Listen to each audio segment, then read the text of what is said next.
Thanks, everyone. I was here 4 years ago, I think, actually, and I was looking through slides last night of the presentation I gave, and at the time we were, Stonewood Design was 10 people,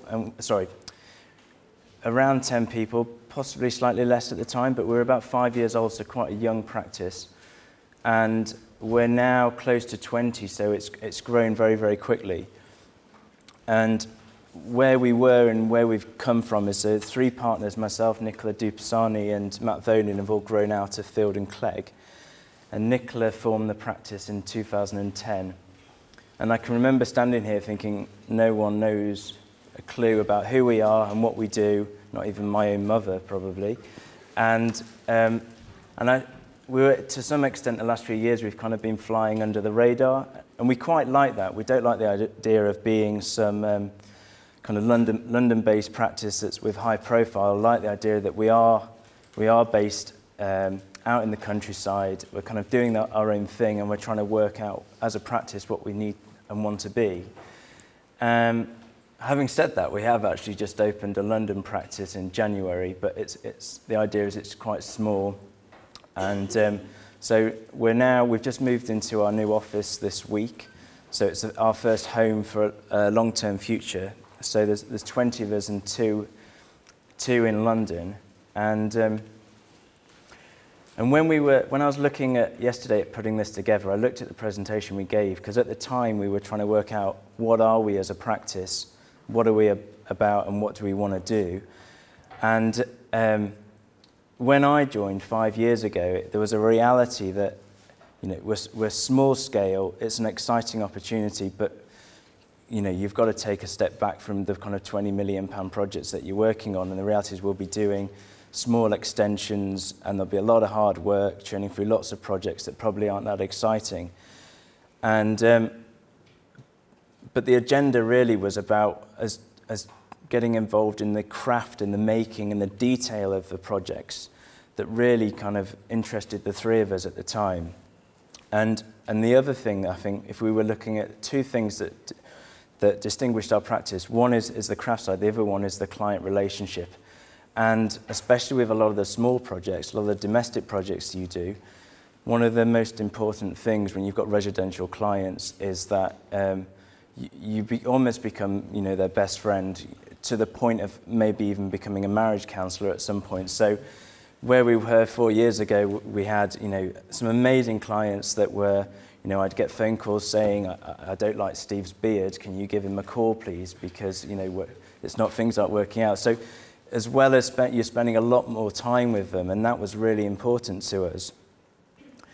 And back in 2015, we completed the two projects on the left-hand side, so Myrtle Cottage and the Pod Gallery. And we were just very lucky, I think, to come across two amazing clients who got what we were about, understood that, I think they bought into the ethos of the project rather than practice, rather than the projects that we'd done, because really prior to these two, we hadn't built an awful lot. And they wanted to do two projects that were incredibly ambitious, but really small scale. And it worked perfectly for us. So really crafted two very different projects, but one in a grade 2 listed barn, which for us, for a gallery, and the other which was for just a small studio for a couple that lives just outside of Bath. And we worked incredibly closely with them, looking at all the details. You know, when we talked last time, it was amazing about the relationships you can have with the builders, the working through, so that this is an oxidized copper, and all the craft that you can get out of being on site every day and working with not just the client, but also the guys folding the metal, who might know, they know far more about how to use the product, but we had the ideas about how we can put it together. And that's really what formed the basis of our practice. The next stage really was, how do we deliver that on larger projects? And we were very lucky, I think, again, having got quite a lot of recognition for these two small projects, was to get shortlisted for Kingswood Prep School in Bath. And we were up against some large London practices and one very large Bath practice. And you know, from the outset we were thinking, well, this is a bit of a long shot, but we gave, you know, everything we had, because for us it was an enormous step forward and a huge project for us at the time. And luckily we won it. And then the challenge was really, how can we deliver the small kind of small detailed little projects that we have, say 150 square meters down to 30 square meters. How can we do that across 2,500 square meters? Or can we, is it even possible? And again, we had a fantastic client who was incredibly ambitious and really wanted to produce like an exemplar building for the school. And you know, his agenda was, you know, that it wanted to be the best school in the Southwest, which was a big challenge for us. And so what I'm going to talk about a lot today is about Kingswood and how we've approached the same approach that we took on Myrtle Cottage, about detailing, working with a client, but how we've done it on a larger scale, and where we've managed to retain the kind of ethos of a practice. The other project is a garden museum just in Somerset, just outside of Bruton, which is the one on the right, which again has come from one of these small projects. So we went for an interview kind of 3 years ago off the back of a pod gallery, thinking that we were going to do some converted barns, and the client walked in and said, no, I want you to do a garden museum. So it's funny when you spend so much time bidding for work, and sometimes things just luckily land, and it's then what you do with it, really. So Kingswood School, so we completed this almost a year ago, but started the project in 2014. And the school was actually, there was an original school down, I don't know, is there a pointer at all? If not, if you see towards the bottom of the plan, in '95, Feilden Clegg built the original prep school, which is a beautiful brick building in a stone courtyard. And slowly, I mean, it's a wonderful place and very woodland area, which is very unlike kind of this Bath. And they've just grown out of it. So the brief from the client was that we need a new facilities, really, almost an extension, but in fact it ended up being a much bigger building. And on the two buildings in that central area, the one on the right was for the new prep school. So that was facilities for years 5 and 6, a new hall, a new music block. And as the project developed, they realised that actually there's an opportunity to bring children in at 9 months, bring them all the way through the school up to the prep school and up to the senior school. So we ended up looking at the options and design for a new nursery as well. And the client's brief was pretty simple. He had 4 things. One was he wanted it to be a forest school. That was the main thing, and it was building upon what was there. So the image to the right, you can see all the beautiful trees, this enclosed kind of woodland area. And the image to the left was, that's the existing senior school that was built a couple of 100 years ago. So we were trying to marry the two together in this project.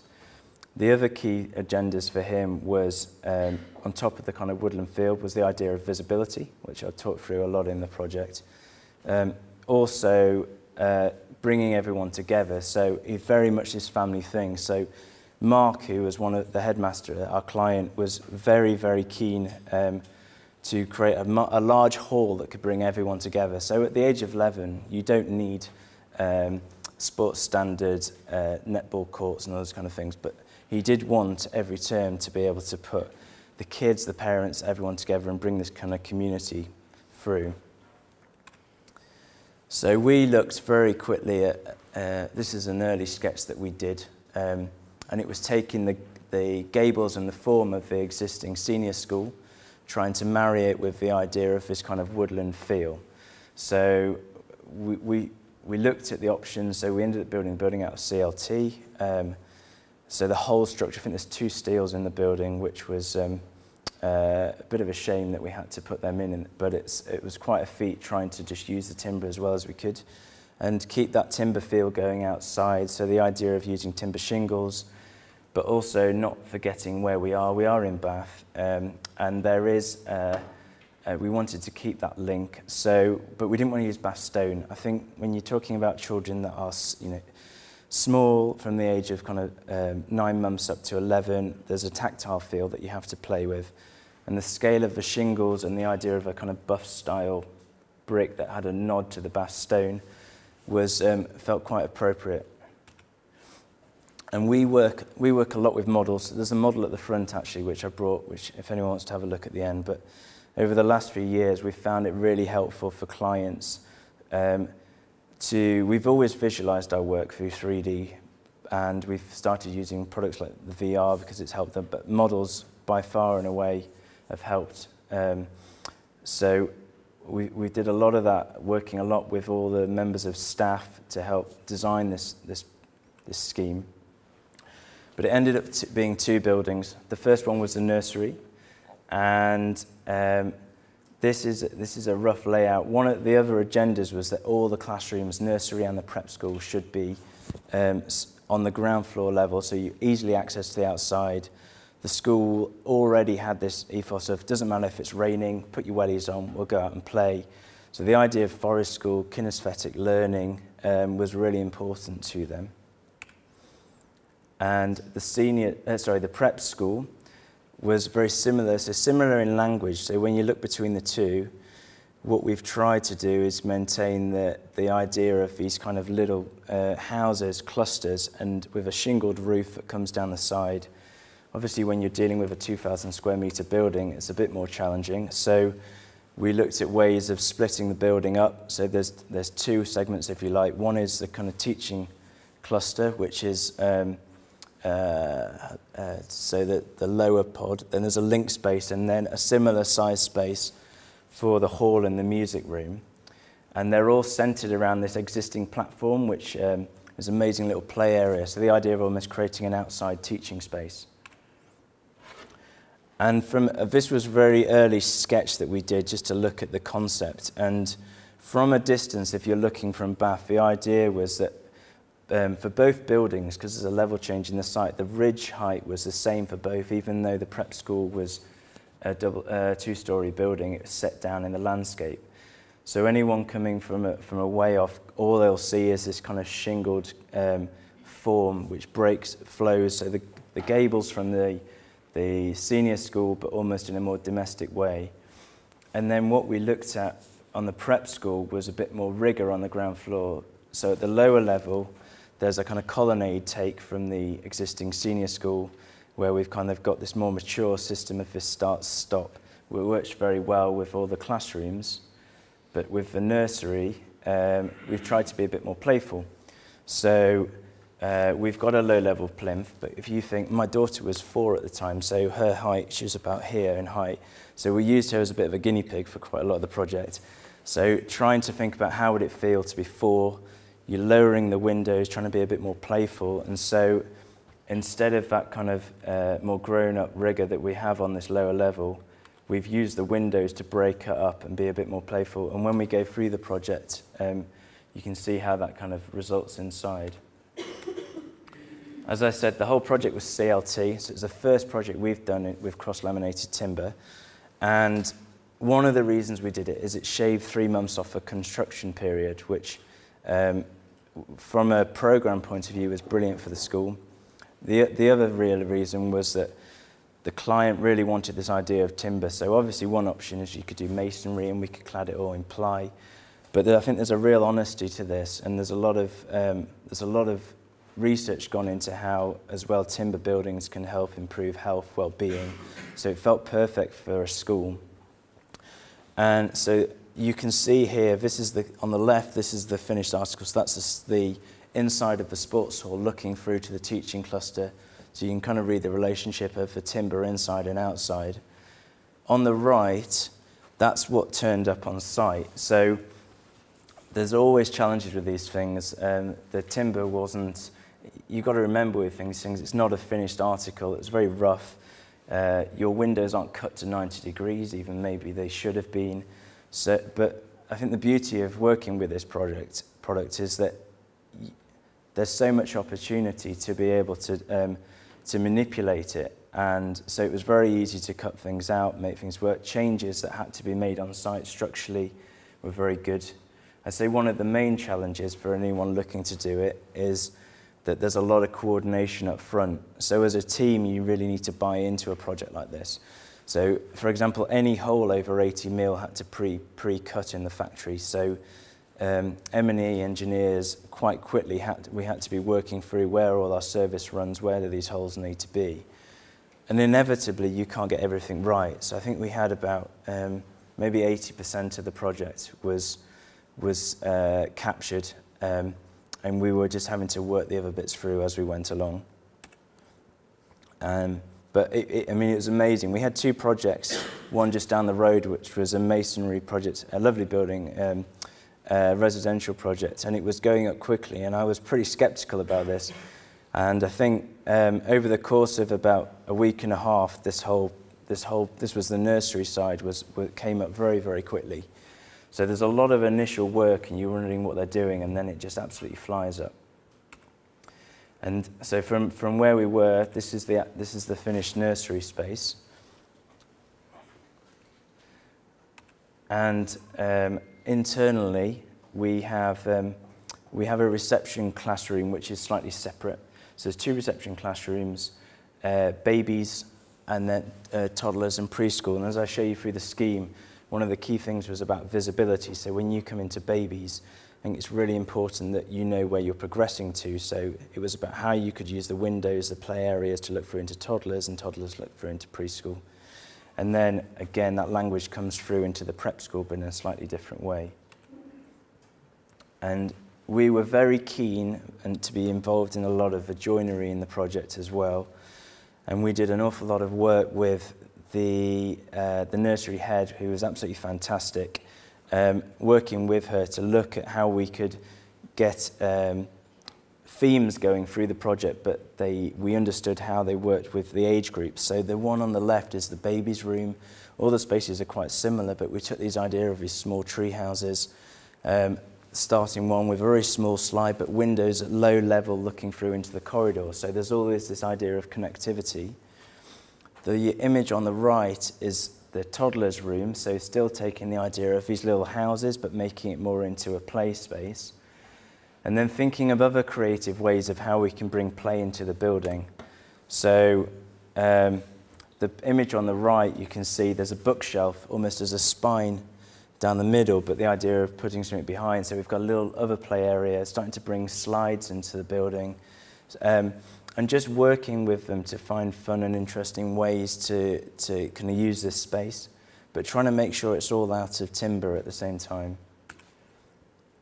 And then externally, each of the classrooms between the links has a covered space. So the nursery's open 50 days a year, so we have to make sure, I know they'll put their wellies on, they'll go out into the rain, but they need a covered area. And this was an initial concept we did. That's my daughter in the foreground, and she still can't quite work out how she got there.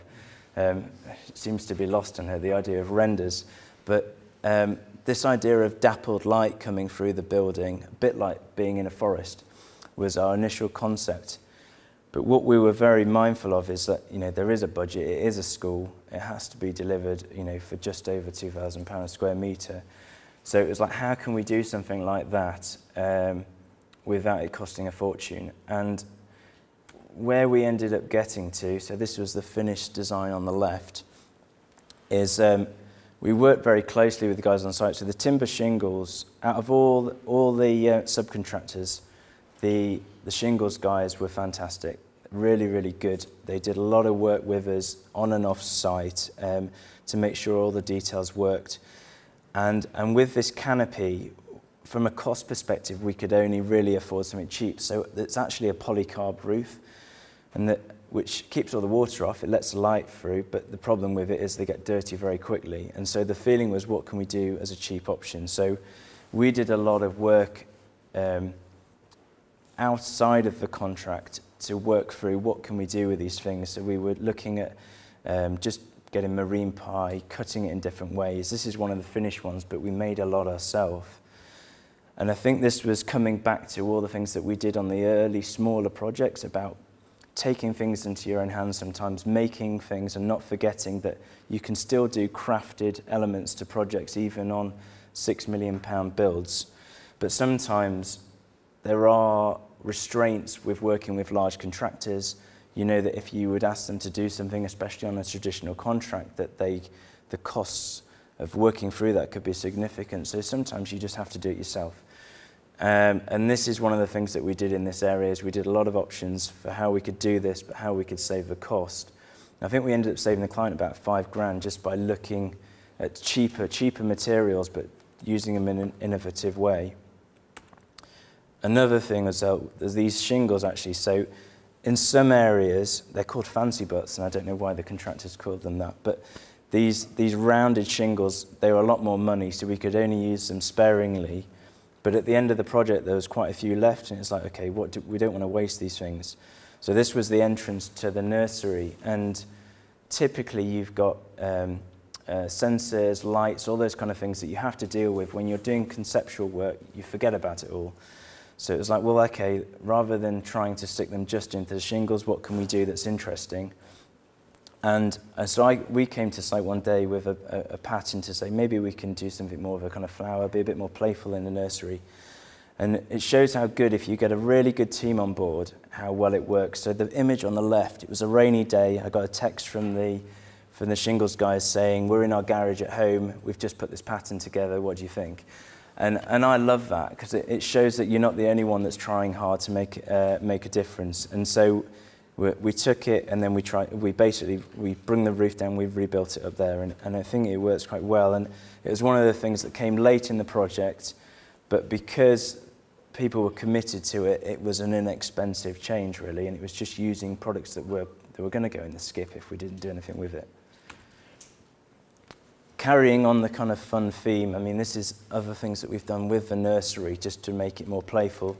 So at the time I was reading a book to my son called What the Ladybird Heard, which you guys probably haven't a clue what that is, but the idea of using manifestation on buildings, it's often quite dry, and it's, you know, you've got building control on your back. We know you need it, but just to put dots on can be a little bit boring. And so I was like, what can we do that's a bit more fun? So we started playing around with looking at nursery books at toddlers, what would interest them at that age. And we came up with the idea of taking the theme of the ladybird and how it kind of moved around. So the image on the right, that runs through all the low-level windows all around the building. And then we have an entrance space. So this is the nursery entrance. And the render on the right, there's a little hole there. So what we had early on is a parent's entrance, but let's do something fun for the kids. So that was the idea of the kids to come round. And we always had this idea of doing stepping stones or something really interesting, but we knew that, you know, let's just keep it out of the contract. Maybe we do something with the school. And then it's like, what can we do with this? So we found that if we were going to do something through with the contractor, again, we were talking a couple of grand. We couldn't issue it as an AI. So we bought a baking tin. We took the idea of the ladybird, and we started looking at trying to cast coloured concrete stepping stones. So I think we made about 5 and 6, came in at about 6 o'clock in the morning, did it before work. Some of them went horribly wrong. Some were in my garden at home, but eventually managed to get 3 that worked well enough, those ones on the right. So we used them almost like the start of the story, and we just gave them to the school as a present at the end of the project.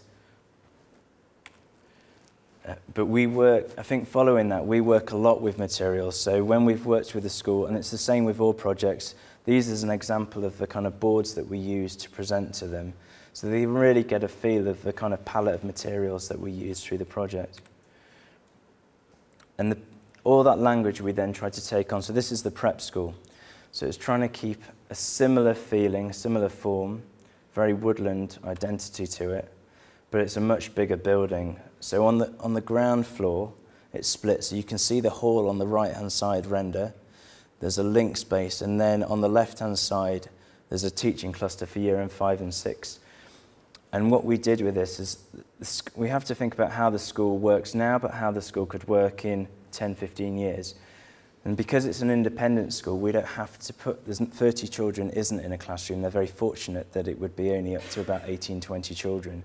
which means we could look at British standards like smaller scale classrooms. So a 45 square metre classroom, which is more than adequate for 20 kids, but what it means is that space we can bank, and it's that dark area in the middle, trying to create spill out space, this really interesting group space, where you go onto the floor above and you've got 4 large, and they're calling it STEAM, so it's science, technology, English, art, maths, but the idea of having this collective group space where you can teach up to 40, 50 kids in one space, or smaller broken down spaces, has worked really well for them. And again, with the detailing, I think this was some of the most important things for us, because it was such a massive project. We were on site probably a lot more than we would usually be, but it was working with the guys to make sure it's right. So the detail for the shingles is the one in the middle. The one on the left is how we finished it. So we were really keen to make sure that as much as possible the bricks were flush with the shingles as they came down, but we took both the bricks and the shingles into the window. So there was a lot of work into that. And you can see the 2 on the right that I've shown are first takes, which are a bit of a disaster. And I think the worry is if it was a design and build, that might have been what we'd have ended up with. But we worked well with them, and they were quite happy to do a few options. So we were going down there pretty much every day to make sure that they got one right. And once they did, they wheeled it off, and we were very happy with where they got to. And we did a similar thing inside. So we tried to render a lot of the details as much as we could up front.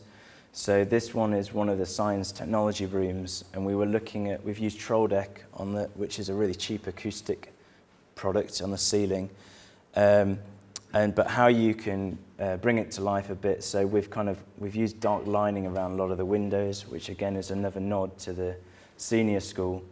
But what was really helpful for them is just visualizing how these details might be. And it's difficult because if you're doing this on a 30 square metre project, you can detail everything at 1 to 5. Trying to do it over a 2,000 square metre building is not easy. And I think what we've learned from it is pick and choose where you do it. We definitely try to almost do too much. And although it's been a success, I think that it's not probably a practical model moving forward. And so now we've been a bit more selective about what we've done, what we feel we can do later.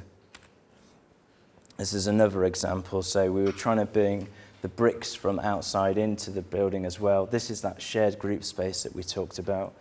The joinery company was absolutely fantastic, shocking at producing drawings. No, I don't think I ever saw one to sign the stair off. But we didn't need it because they were on site every day. They worked really well with us. We tried lots of different balustrade options. They were happy to go and see other projects. We had to value engineer the project quite a lot, but we did manage to keep the parquet floor in this space because it's almost like the heart of the project. So it's trying to keep an element of kind of specialness in here. But a lot of the detailing, as you can see, the render up front and how we then try and follow through. And this helps the client as well because they can see exactly what they're getting, and then there's no major shocks later on. And again, so this is the sports hall. This was Mark Brewery, the head's kind of main brief about fitting, I think, 360 kids in here. And we were really keen to embrace the timber in here, so no steels, and just enjoy the fact that you have these beautiful big wooden timber glue lamps on the ceiling with this lovely hip roof. So we did a lot of work with the engineers because typically you see all the metal fixings at this point, whereas the image on the left, I don't know if it's clear, but where the CLT comes down, we did a lot of vertical strapping, which I'm absolutely amazed that we got to a point where it works, and how this thing fitted in almost like a jigsaw took a lot of planning. But I think there was a real emphasis and a big push to kind of keep it as much timber and minimise the amount of metal fixings as possible.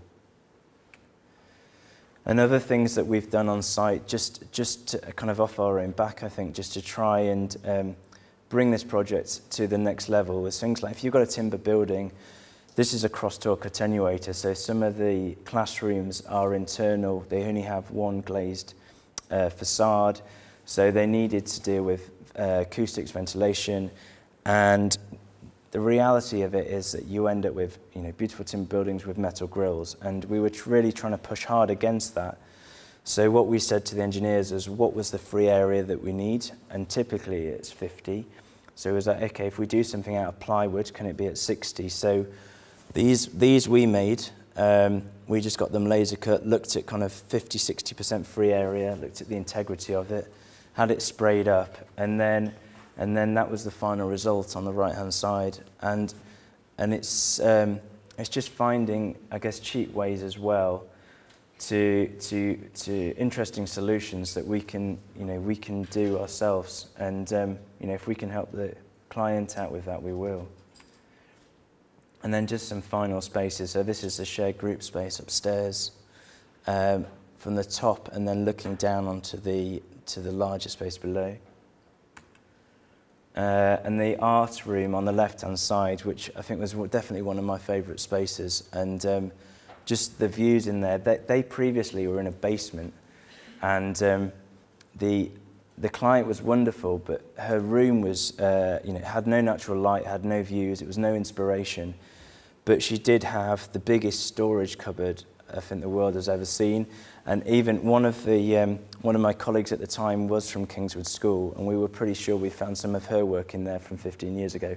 So there was challenges whereby she loved the space, but she wanted a lot of storage, and there was a big mindset where someone may have worked there for 25 years, and change is difficult, and it was managing that change and making sure that they were happy with the space, working with them to make sure that the joinery was right, the lighting was right, views were set up as they were. And I think it's taken a while, but I went back recently, and she was one of the most happiest out of all the teachers, but at the start she was adamant she wasn't moving. So I think it pays off if you put the effort and time with the clients, so you can manage their expectation. And there we are at the end, a night shot of a prep school. The other building that we've just finished was the Museum of Gardening. This isn't open yet, actually, and I know we're filming, so I'm conscious about how much I say because the client's very private. But I'm sure you guys will work out soon enough where it is. But it's in the Somerset area, and there's a project that's opened very recently, well, actually called the Newt. And part of that is this Museum of Gardening. And one of the big issues with this was where the landscape was. So we couldn't physically put a building in this site. There was no way we were going to get planning for it. But the client was keen that it was here, and it was the right place for it in the setting. So we ended up putting a 900 square metre underground building, which is a bit of a take from where we were from Myrtle Cottage, but on a much larger scale. Again, working a lot with models. We also worked with a South African practice who had done a walkway in South Africa called the Boomslang. So we helped develop this one, which has been nicknamed the Viper. And the idea is if you see on the model, the building is under that square area here. You start down and your route takes you all the way through the trees into the Garden Museum at the front. And with highly reflective glass, so that when you're looking at it, you can't see in. So it's all about reflecting the trees. And from a distance, so we were lucky, there's a herd of deer on site, so we were very lucky that a stag arrived. We had to sit for about 6 or 7 hours to get that shot. But from a distance, you're seeing a very, very slender balustrade. But from the other side, it all opens up. So it comes into a cafe space at this front. And then the brief was to create, there's loads and loads of gardens on site. So they didn't need any artificial space. It was about the interpretation of gardening.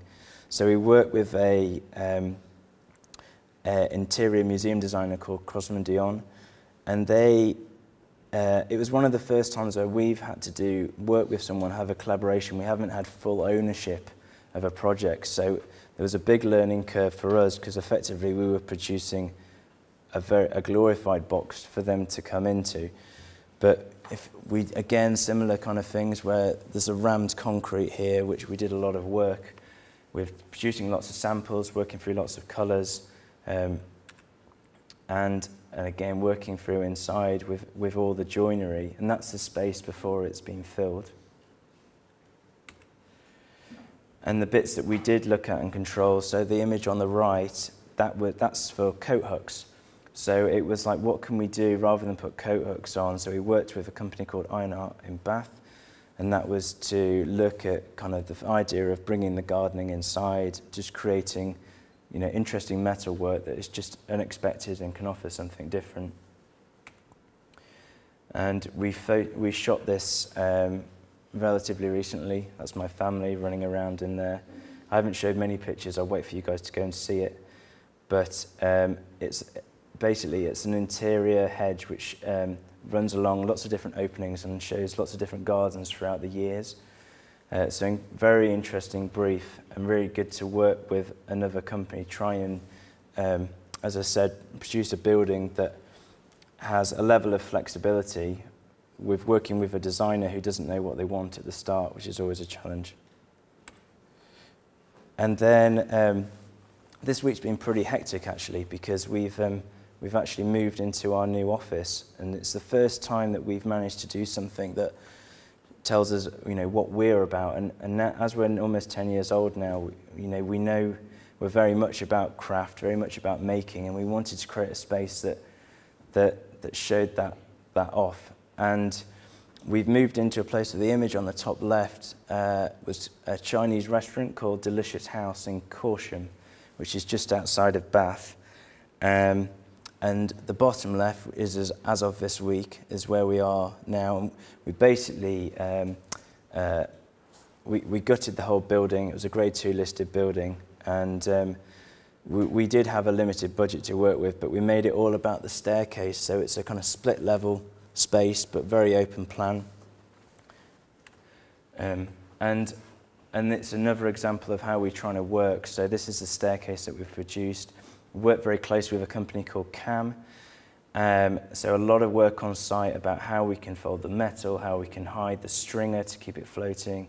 We were very particular about keeping it very lightweight, very crafted, and it allowed us to show the existing building in the background. We've rendered the walls in plaster, but for money we've not done anything with it, so it's not sealed, not painted, so which might backfire. And yesterday we moved in. So the image on the left is a team a few weeks back actually, and then as I was putting this presentation together last night, I was the first person across, and that's us on the right. So we're now there, hopefully for the foreseeable future. And so there's an office that can grow up to 30. So we need to decide, you know, how do we want to grow? How do we maintain this ethos of making sure we always prioritise our clients? How we maintain the idea of craft and making. And the challenge for us over the next 10 years is as we grow from a company of 20 upwards, is making sure that we do that across all our projects. And that's it. Thank you.